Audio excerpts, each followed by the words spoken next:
Olá pessoal, sejam todos bem-vindos a mais uma aula da nossa disciplina Climatologia. Nós estamos na unidade 1 e nós iremos estudar hoje as relações astronômicas com a Terra e a climatologia tropical. Lembrando que para ter acesso ao material da aula, você poderá acessar a nossa sala de aula virtual e baixar os textos para leitura. O primeiro deles é Desenvolvimentos Recentes na Climatologia Tropical, Atlas Brasileiro de Energia Solar e Trocas de Calor na Atmosfera. Vá na nossa sala de aula virtual, baixe os textos, analise, leia e participe da nossa aula. Para iniciarmos nossa aula, nós vamos começar o estudo da climatologia tropical. Vamos fazer uma análise aqui de 5 pontos importantes para entender o que é esse campo da climatologia e a sua importância nas ciências atmosféricas. Vamos lá. Vamos analisar o primeiro ponto. Para entendermos a base do estudo da climatologia tropical, né, devemos compreender que é uma área que está entre os dois trópicos, o Trópico de Câncer e o Trópico de Capricórnio. Então, por exemplo, as áreas entre esses dois trópicos, nós podemos identificar como sendo pertencentes à região tropical. Nessas regiões, é interessante destacar que o Sol ele sempre pode estar em zênite. Quando nós falamos em zênite, pessoal, nós estamos levando em consideração um termo técnico que diz que o Sol sempre estará ou pode estar numa linha vertical em relação ao Equador. Então, quando você fala que o Sol está em zênite, ele está no ponto máximo, ou seja, está numa linha vertical em relação ao Equador. Então, a maior parte do ano, o Sol vai aparecer ou vai ser visível nas regiões tropicais, porque ele sempre ou quase sempre poderá estar em zênite. Um segundo aspecto aqui do estudo da climatologia diz respeito à delimitação dessa área. Olha, nós identificamos os limites das regiões tropicais nas latitudes 30 graus ao norte e 30 graus ao sul. Então, entre esses dois limites, nós temos aí a região tropical. Quando falamos em latitudes, nós temos que levar em consideração que é o afastamento em graus, pessoal, de qualquer ponto da superfície terrestre em relação ao quê? Ao Equador, seja ao norte, seja ao sul, tá certo? Um terceiro aspecto da climatologia regional é identificar que nessa região, nessa área, não haverá estação fria, tá certo? O inverno aqui nunca vai existir, tal como vimos lá na América do Norte, no norte da Europa, lá na região da Rússia, né, na Euroásia. Então, é uma característica importante, é porque o Sol vai estar emitindo radiação basicamente o ano inteiro. Um quarto tópico, não menos importante, é entender que nessa área do mundo, a temperatura média anual de, por exemplo, um país, uma região, é igual ou menor que a amplitude média diária. Então vamos lá. Você pegar a média da temperatura em 2020 e comparar, por exemplo, com a média diária, por exemplo, de hoje, da sua cidade, ela vai ser igual ou menor que a amplitude dessa média apresentada aí na sua região. Quando falamos em amplitude média, nós estamos falando da diferença entre a temperatura máxima e mínima registrada naquele dia. Um quinto aspecto importante também a ser destacado na climatologia tropical é que quando você está, por exemplo, numa região litorânea, então nessa área a temperatura média ao nível do mar, considerando o mês mais frio, ela nunca ficará abaixo de 18 graus. Então, se você for, por exemplo, no dia mais frio, numa cidade litorânea e você entrar no mar, a temperatura no mês mais frio da água, o nível médio, né, dessa temperatura do mar, nunca ficará abaixo de 18 graus. Então isso indica que você vai ter uma água sempre amena, gostosa, para se tomar um banho, né, de mar.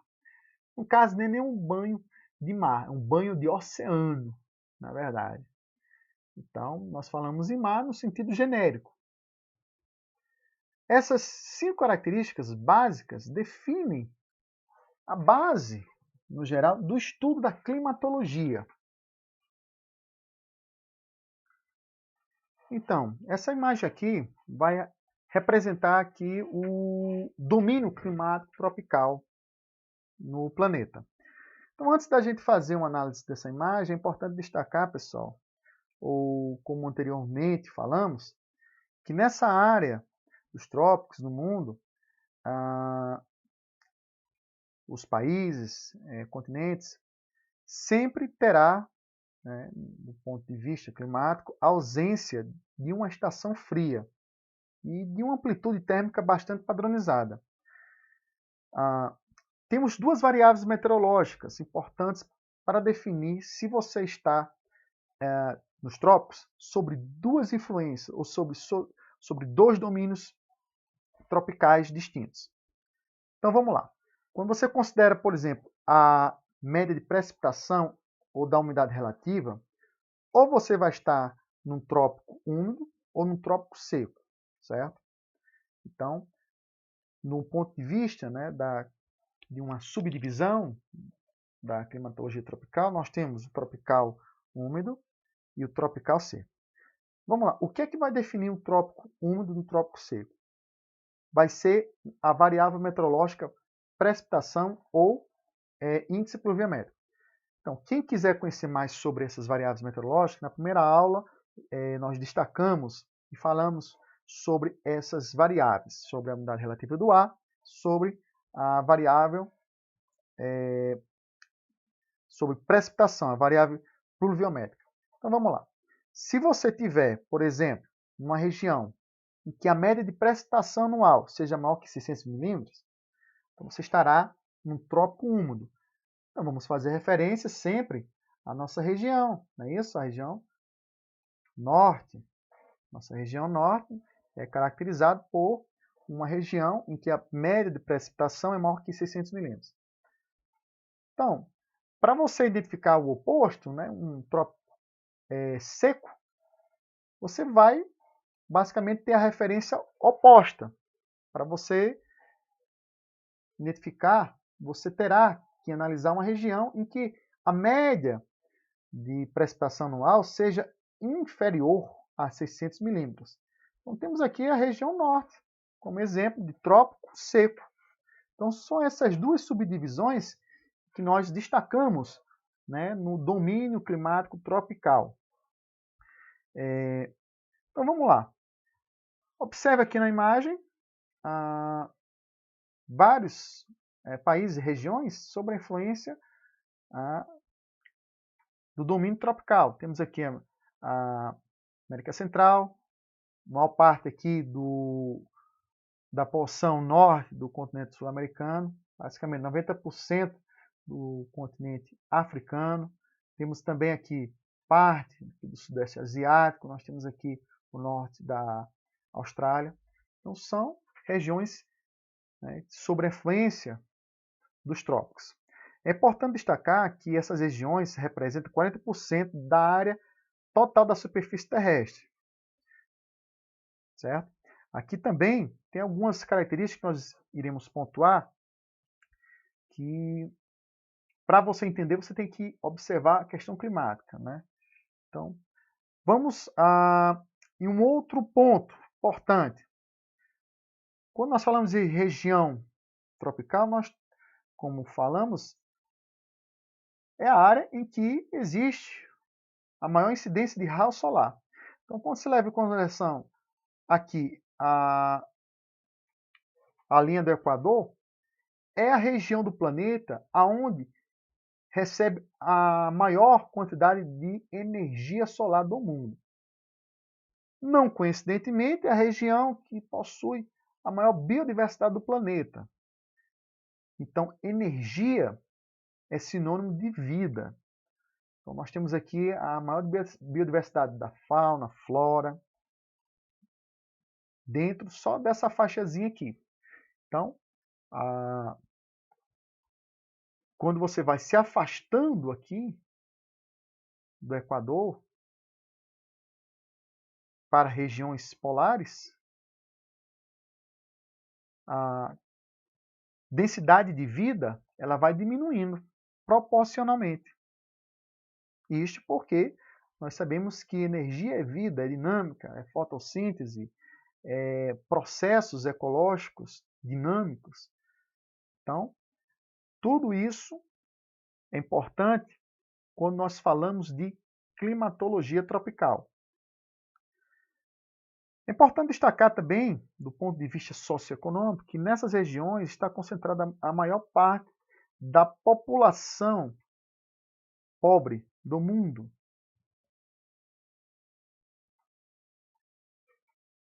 Aqui nós temos a população caracterizada como população em desenvolvimento. Nós temos, paralelo a essa questão, uma vocação agrícola muito importante desses países. Mas quando falamos em valor agregado de produto, sabemos que os produtos tecnológicos possuem um valor agregado muito maior que os produtos agrícolas. Então, nós trocamos cereais por tecnologia. Então, quem sai na frente são os produtores e desenvolvedores de tecnologia. Dentro dessa região climática, né, dos trópicos, existe também a maior concentração de pessoas com baixa renda per capita. Então, os trópicos, por assim dizer, ela vai se apresentar, né, as regiões tropicais, como regiões com necessidade de desenvolvimento e planejamento, né, mais atencioso.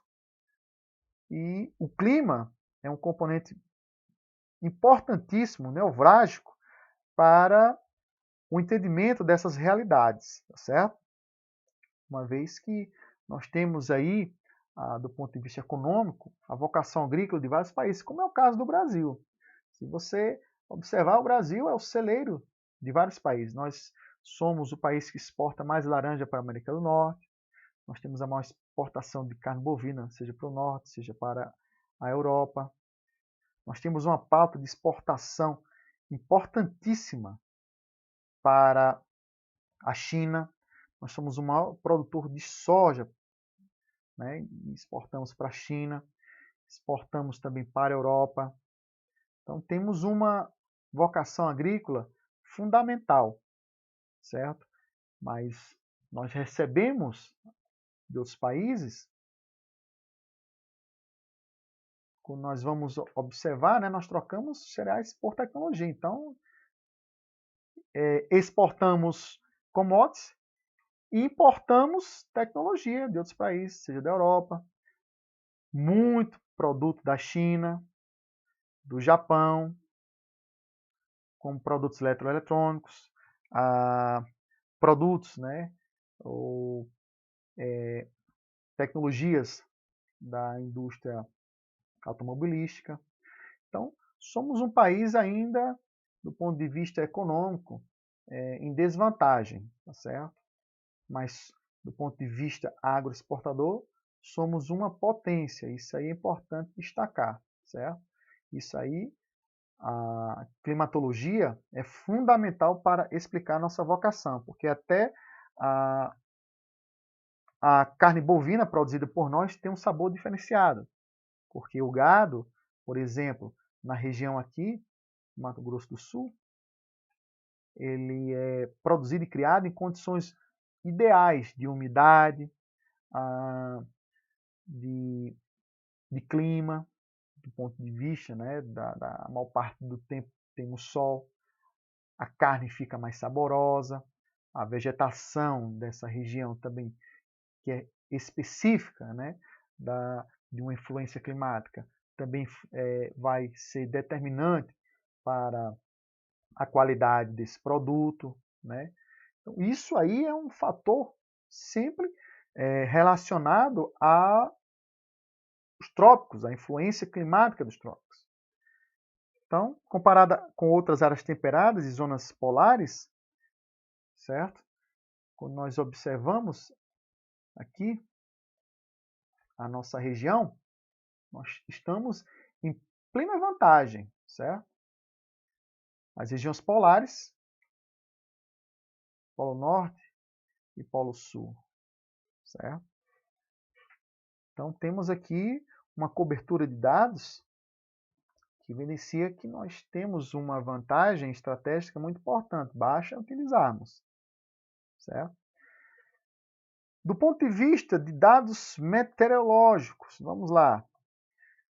Para o estudo, por exemplo, de dados tanto das regiões polares como também dos trópicos, certo? Nós temos aí a Organização Meteorológica Mundial.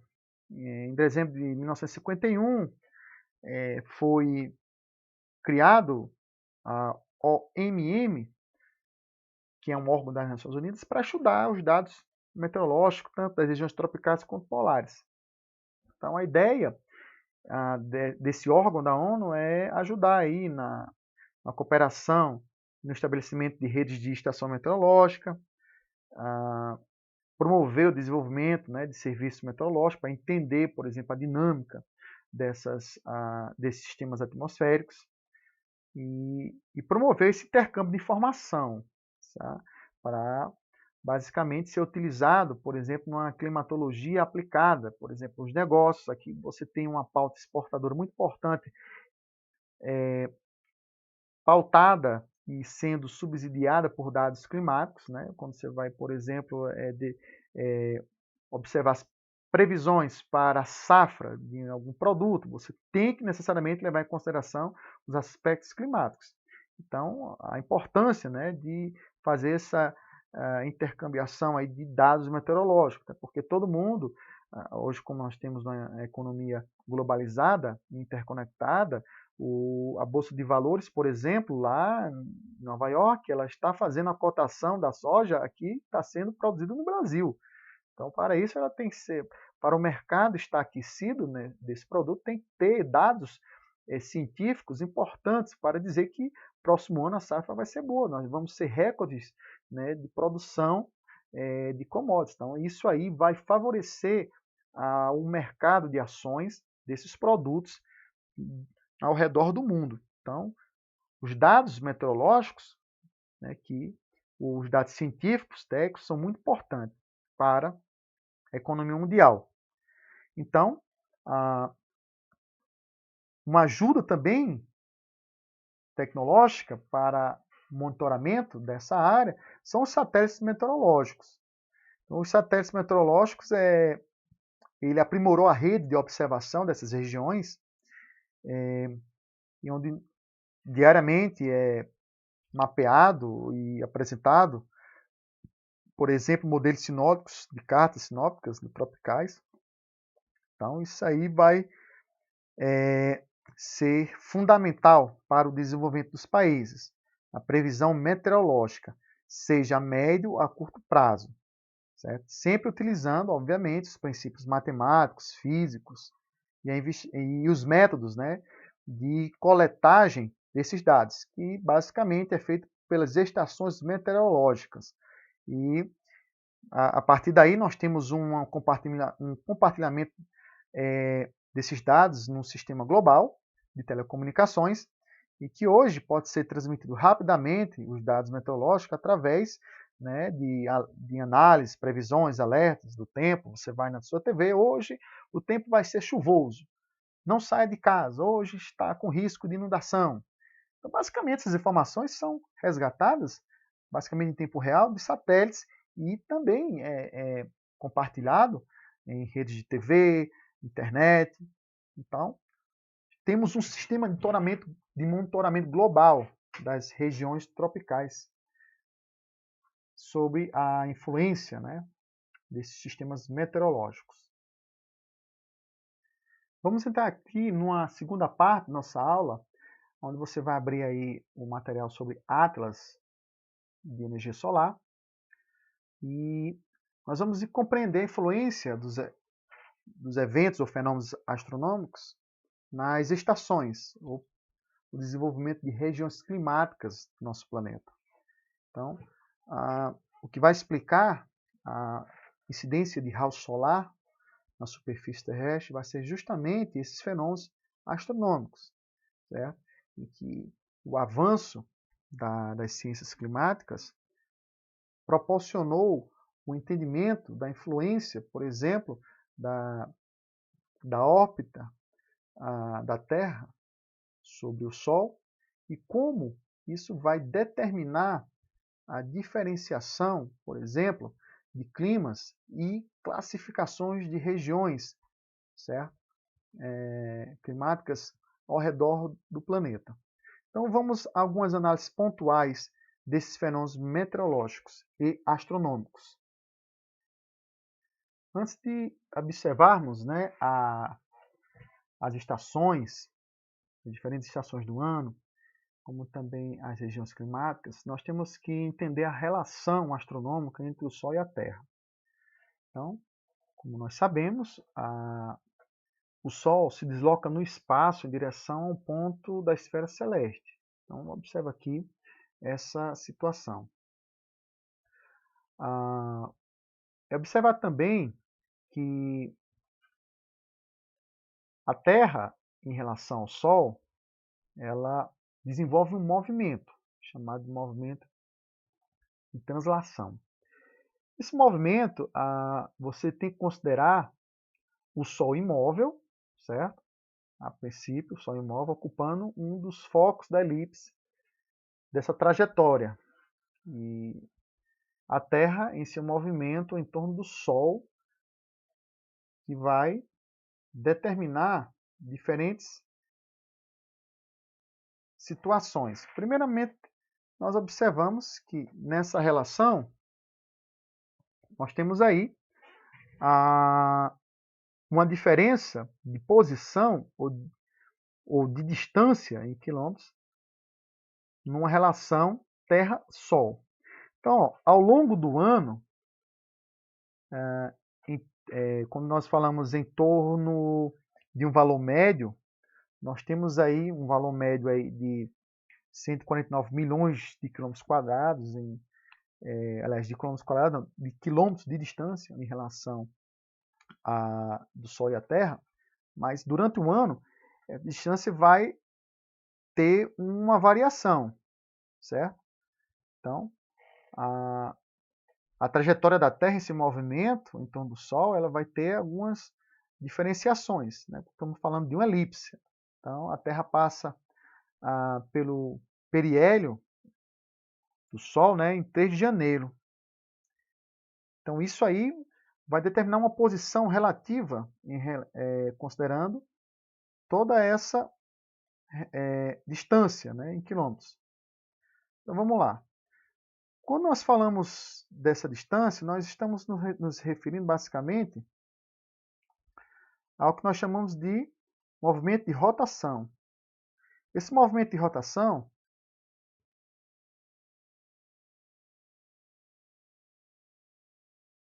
da Terra é o movimento que ela faz em torno do seu próprio eixo. Vamos lá.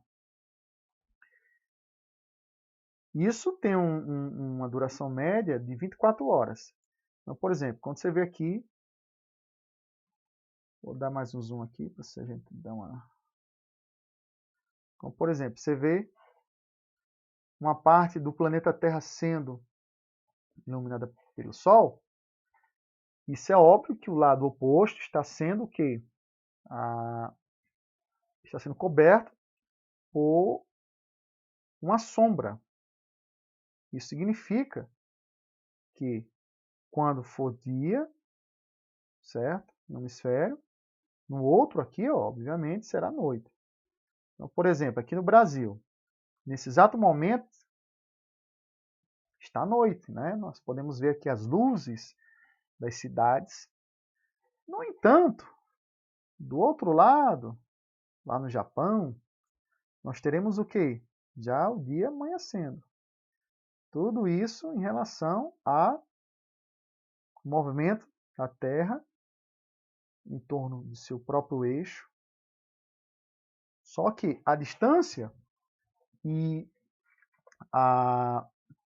o eixo de inclinação da Terra vai determinar o que nós chamamos de estações do ano. Por exemplo, nós temos, durante o ano, a incidência de raio solar sendo variável na superfície terrestre. Então, quando nós observamos, ou nós estamos num eixo de observação fixo, né, na Terra, o Sol se movimenta na esfera celeste e esse movimento tem duração aproximadamente de um ano, 365 dias. Então, esse movimento que nós chamamos de movimento aparente do Sol na esfera celeste, né, ele tem algumas implicações no clima da Terra, certo? Então, o plano da eclíptica, nós chamamos, é o plano que contém a trajetória da Terra em torno do Sol. Então, isso vai o quê? Nós vamos ter várias estações. Nós temos basicamente 4 estações, certo? Então, vamos lá. Vamos simular aqui essa trajetória, considerando o eixo de inclinação da Terra, certo? Nós levamos em consideração sempre essa diferença. Então, suponhamos que a Terra esteja, por exemplo, no mês, vamos colocar aqui, sabemos que temos aí o plano aproximado, né, dessa inclinação em relação ao eixo da Terra é de 23 graus e 27 minutos. Então vamos aqui apresentar aqui essas características. Então eu vou deixar aqui a posição do planeta numa posição mais básica para a gente entender a questão das estações. Então observe aqui o eixo de inclinação da Terra. Nós vamos tentar identificar. Aqui está o eixo de inclinação, certo? Então observe, nós temos aqui o norte e o sul. Suponhamos que aqui seja a trajetória da Terra em relação ao Sol no mês de dezembro, certo? Então, no mês de dezembro, vamos fazer aqui a divisão do norte e o sul, né? Então vamos lá. Deixa eu colocar aqui. Essa divisão vai determinar aqui a nossa primeira análise sobre as estações. Então, suponhamos que a Terra esteja aqui em 21 de dezembro, nessa posição. Isso indica que a quantidade de raio solar vai ser maior no hemisfério sul e a quantidade de Sol emitido no hemisfério norte vai ser menor. Isso significa que lá na data de 21 de dezembro, nós teremos solstício de inverno lá no hemisfério norte e teremos o verão no hemisfério sul. Tá certo? Então, observe, tudo vai ser referente ao movimento da Terra, como também ao seu eixo de inclinação. Suponhamos que a Terra agora desenvolva uma trajetória. Vamos lá. Vou colocar aqui. Supor que essa trajetória seja agora da Terra, ela chegue nessa posição aqui no dia 22 a 23 de setembro. Vou colocar aqui mais em perspectiva. Então observe que, vamos colocar aqui mais um risco. Isso significa que nesse período nós temos o outono lá no hemisfério norte e primavera no hemisfério sul. Observe nós temos aqui uma linha mais de emissão ou de radiação mais equilibrada. Então, quando nós chegamos aí ao mês de setembro, basicamente do dia 22 a 23 de setembro, nós temos o outono no hemisfério norte e primavera no hemisfério sul. Então, isso significa que nós chamamos de equinócio de primavera na nossa região, certo? Ou no nosso hemisfério sul. Suponhamos agora que a trajetória da Terra ela chega em outra posição aqui. Vamos lá. Ela vai desenvolver sua trajetória. Então, vamos lá. Ela vai chegar nessa posição aqui. No dia 21 de junho. Certo? Vamos lá. Ela chegando nessa posição, nós faremos o quê? A comparação. Em junho, já muda a situação. Aqui nós teremos uma incidência maior aonde? De Sol no hemisfério norte. Observe. Ó. E uma incidência menor, apesar, né, do ano nós temos Sol, mas a incidência de raios solares no mês de junho, está chegando, vai ser menor no hemisfério sul. Basta observar, ó. A emissão de raio aqui vai ser menor. Isso significa que em 21 de junho começa oficialmente o inverno no hemisfério sul. É o chamado solstício de inverno no hemisfério sul. Então, nós temos um período, né, mais frio, que é sentido basicamente em todas as regiões e cidades do Brasil, com muito mais ênfase na região subtropical e também na região norte, né? Nós temos aí umas frentes frias que vêm e que vai ser sentida, né, em todas as cidades do norte. E por último, quando a Terra chega a essa sua trajetória, aqui, basicamente em 20 a 21 de março, então nós temos o quê? Uma outra situação, observe. Temos a claridade, o Sol, e temos aqui uma outra situação. Vamos dar um zoom aqui. Então, observe que no hemisfério sul,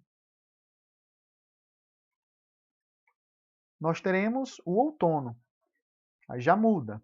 Já no hemisfério norte nós teremos a primavera. Isso significa que nós temos o equinócio de primavera lá no hemisfério norte. Tá certo? Então, nós temos aí as 4 estações sendo referenciadas justamente pelo eixo de inclinação e os 2 hemisférios, norte e sul. Isso vai determinar nosso entendimento sobre as estações do ano. Resumindo, nós teremos aqui nessa imagem a descrição de toda aquela trajetória, certo? Das estações do ano em relação ao eixo de inclinação da Terra e o seu movimento em torno do Sol.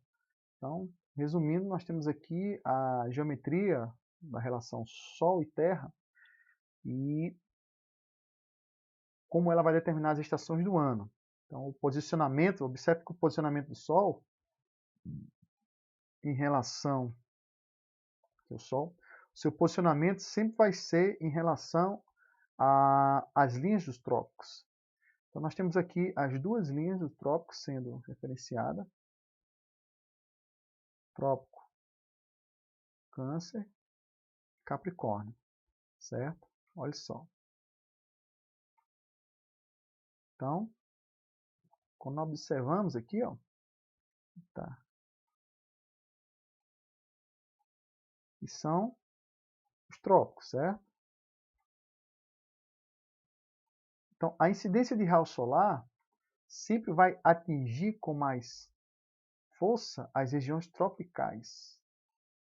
em qualquer momento do ano, certo? Qualquer situação, ele vai incidir com mais, né, energia, o rebatimento desses raios solares vai ser muito mais nas regiões tropicais. Então, aqui nós temos o posicionamento, né, também do Equador. Vai ser a área onde o Sol sempre basicamente vai estar em zênite, numa linha vertical, seu posicionamento. E isso vai ser importante para entendermos a relação dos fenômenos astronômicos, considerando a energia solar que chega na superfície terrestre. E isso, como vocês viram, vai determinar todas as estações, equinócios e solstícios durante todo o ano. Nessa outra imagem aqui, da apostila 3, nós podemos observar uma outra caracterização aqui, né, da incidência de raio solar nos trópicos. Vocês podem observar também essa incidência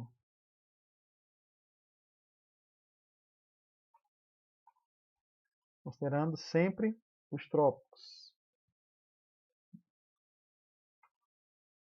Olha só, está os trópicos, a região intertropical e os raios solares incidindo com mais frequência. Então, são fenômenos que vai também determinar a biodiversidade, a grande biodiversidade dentro dessas duas linhas.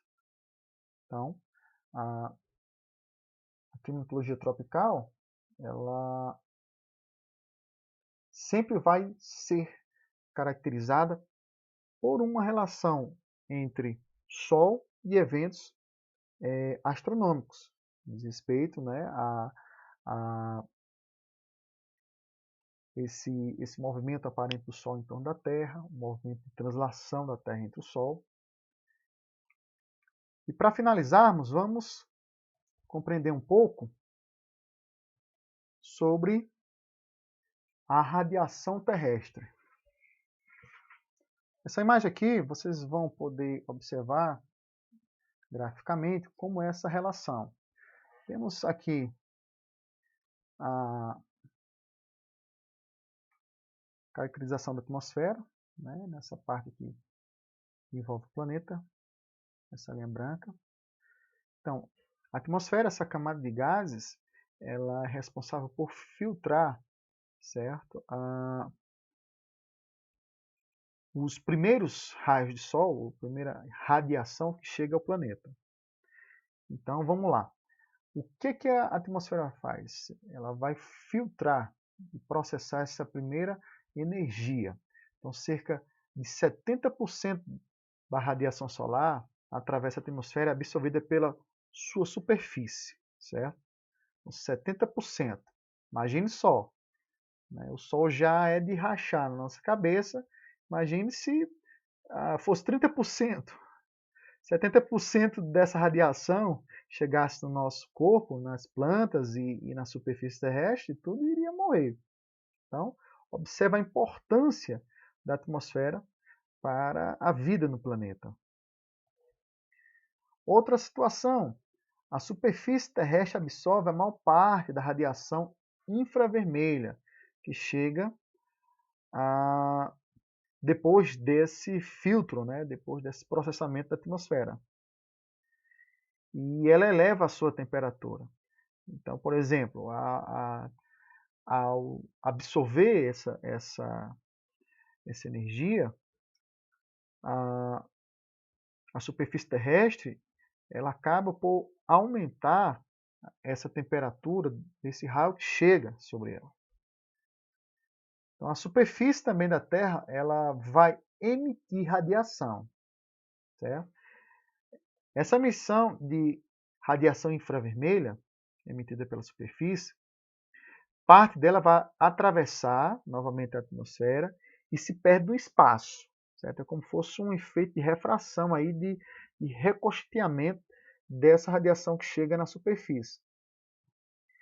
E parte dela, né, no caso dessa radiação, depois né, que parte vai para o espaço exterior, parte dela vai voltar novamente para a superfície, formando o que nós chamamos de efeito estufa. Esse efeito estufa, na verdade, é não sei, um cubo, ou podemos dizer uma cúpula de energia, de calor, que se forma sobre a superfície terrestre, e que isso vai também aumentar a temperatura, principalmente de regiões metropolitanas, né, que sofre com um grande processo de, vamos dizer assim, de ilhas de calor promovidas pela a grande infraestrutura urbana e impermeabilização do solo que ocorreu durante o desenvolvimento, né, das grandes cidades. Outra perspectiva importante é entender que a parte dessa radiação refletida atravessa novamente a atmosfera, né, e quando ela atravessa, parte vai promover uma espécie de conexão ou interação com as moléculas de gases que existem na própria atmosfera. Quando isso acontece, parte dessa radiação ela vai ser novamente remetida e vai ser, por exemplo, jogada em várias direções, certo? Não vai ter uma direção certa. Então, parte é jogada em várias direções no espaço e parte dessa radiação remetida, ela vai retornar para a superfície terrestre. Também vai ocasionar, com essa remissão de raios, isso vai ocorrer, o que nós chamamos também de aumento da temperatura da superfície. Isso vai ocorrer especificamente em camadas mais baixas da atmosfera. Quando essa incidência de raio volta para a superfície, isso vai ficar basicamente acumulada nas partes mais inferiores da atmosfera, né? Temos que a divisão da atmosfera em camadas, né? Isso vai ser uma característica bastante interessante, porque cada camada da atmosfera possui uma propriedade química diferente, certo? Possui propriedades ou elementos químicos comuns, mas no geral suas características físico-químicas variam, né, de estrato para estrato. Temos também o que nós chamamos de processo de condução e convecção. Então, a troca de calor, por exemplo, entre a superfície do globo e a atmosfera, certo? Ela não vai ser necessariamente conduzida ou unicamente conduzida pela radiação. Então, existe o que nós chamamos a condução e a convecção, que são processos diferentes. Vamos lá. No processo, por exemplo, de condução, o calor ele vai passar de um corpo mais quente para um corpo mais frio, certo?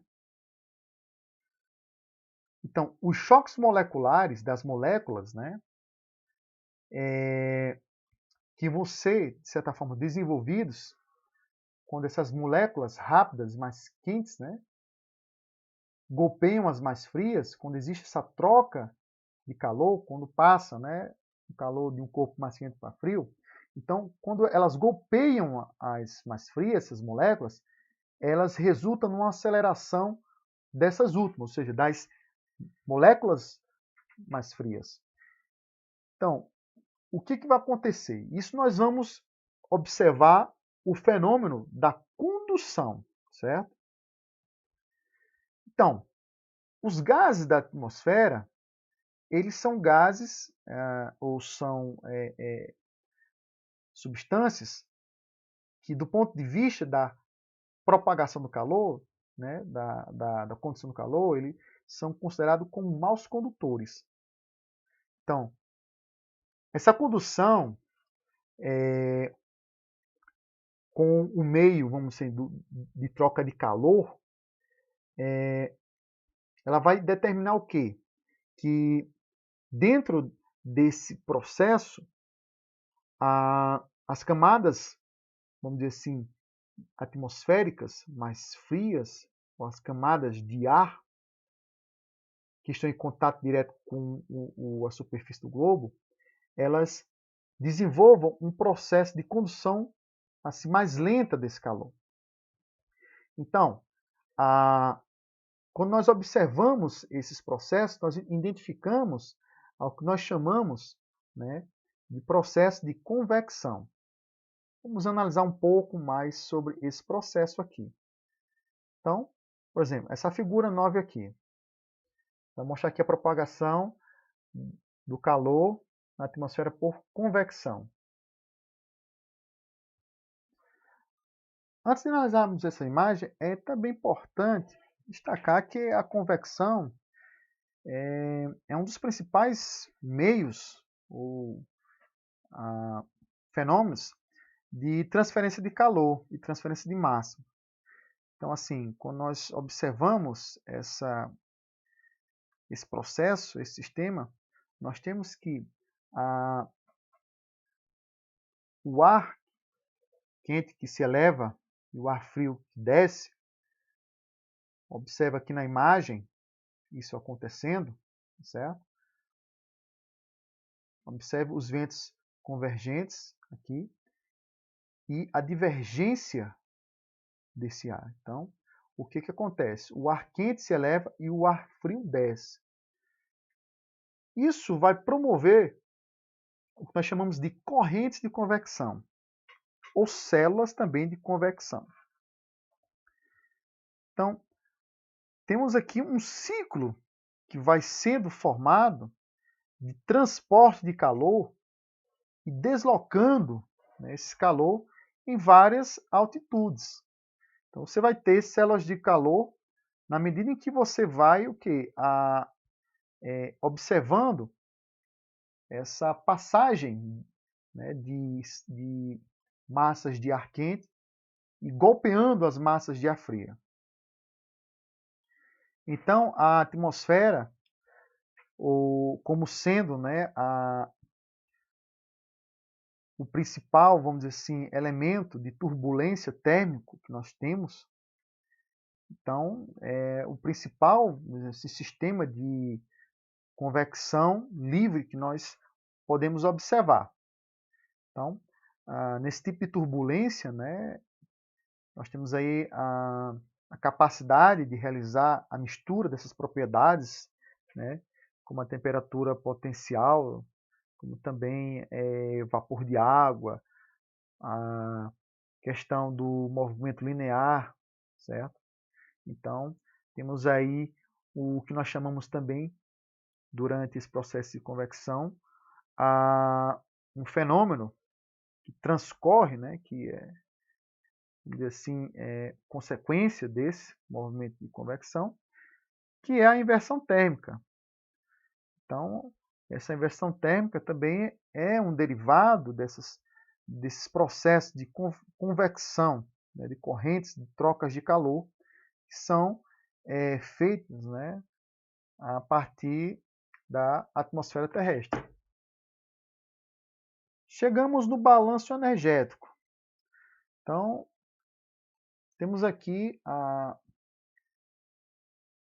o que nós chamamos de diferença, né, ou de levantamento entre o que é captado de energia pela atmosfera. Então, a radiação solar ela vai proporcionar uma energia fundamental para que essas correntes, essas células da atmosfera, dos oceanos, eles se dinamizem, né, durante o ano ou durante o tempo.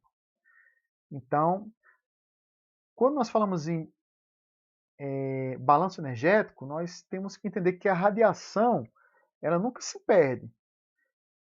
Quando nós falamos em radiação absorvida e emitida, nós temos que levar em consideração que ela sempre vai se transformar em calor, certo? Nós temos aí uma perspectiva de transformação de energia também cinética dessas partículas de calor em movimento.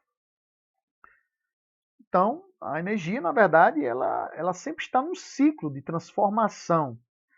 Então, nesse processo de troca de calor entre a Terra e a atmosfera, certo? Então, vamos lá. Como nós vemos aqui, as correntes oceânicas é um exemplo típico disso. Nós temos aí várias correntes. Uma das mais famosas é a corrente do Golfo, que passa pelo Golfo do México até o Mar da Noruega. Então, nós temos aqui essas trocas de calor sendo responsáveis aqui pelas diferenças positivas de temperatura, de até 15 graus, dentro, né, de algumas localidades lá da Noruega. Em relação, por exemplo, a outras regiões da mesma latitude, você vai ter essa diferença até de 15 graus. Tudo em relação às variações de temperatura e de transportes desse calor, certo? Que vai nessa corrente oceânica chamada a corrente Golfo, ou Golfo do México. Então, nós temos aqui uma outra imagem que vai mostrar outras correntes oceânicas, que são de fato promovidas justamente por esse movimento, né, de trocas de calor, e que vai incidir aqui nos oceanos também. Então, temos aqui uma variação bastante interessante de correntes oceânicas, considerando aqui os polos e a questão do movimento delas em relação ao Equador, certo? Observe que umas se movem diretamente para a linha do Equador. Podemos destacar aqui na imagem, certo? Aqui é o Equador. Vamos descer só mais um pouquinho. O Equador é mais ou menos aqui. Aqui nós temos o Equador. Pronto. Observe que muitas das correntes oceânicas frias, aqui vindo do polo sul, ela vai em direção a aqui a linha do Equador. No caso, as correntes quentes, elas observam aqui, você pode ver, elas vão em direção aqui ao Polo Norte, nessa corrente aqui, que está entre aqui o Mar da Noruega, certo? E a Groenlândia. Então, nós temos aqui esses movimentos de troca de calor que vai influenciar no balanço energético, como também nas correntes oceânicas. Ficamos aqui com a nossa aula sobre relações astronômicas com a Terra e a climatologia tropical. Peço que leia o material, acesse nossa sala de aula virtual e participe das discussões e questionamentos sobre a disciplina e dos tópicos estudados nessa aula. Um abraço e até a próxima aula.